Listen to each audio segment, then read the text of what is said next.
খেলা খুব ভালো হয়েছে। দুই প্লেয়ার তো গোলকির ভিতরে যে বসে থাকে দুদিন এক দিকে লাগবে প্লেয়ার আছেন না তপন ভাই আসলে খেলাটা তপন ভাই তো নষ্ট করছে এটা এটা নিয়ে একবার সেভ করে দিয়েছে এই সপন ভাই ইংল্যান্ড একদিকে দিতে হবে খেলা খুবই ভালো হয়েছে। একটা গোল দিছি না এরা আসলে মানে খেলার এই যে শুরু থেকে সপন ভাই এটা শুরু করছে খেলা তো নষ্ট করছে বাকিরা তো বলো আমরা একটা প্লেয়ার সহ নষ্ট করে ক্লায়েন্টের তো ধরে যাচ্ছে একটা প্লেয়ার নষ্ট করে না এটা অনেক খেলা রে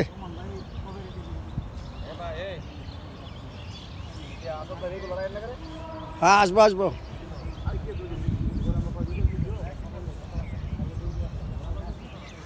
আপনারা দেখতেছেন কোর্ট বিল্ডিং মাঠে আমরা একটা সকালে প্রতিটি খেলার আয়োজন করে থাকি এবং খেলোয়াড়রা খুবই ভালো পারফরমেন্স করেছে। আমরা একটা গোল দিয়ে ফেলেছি।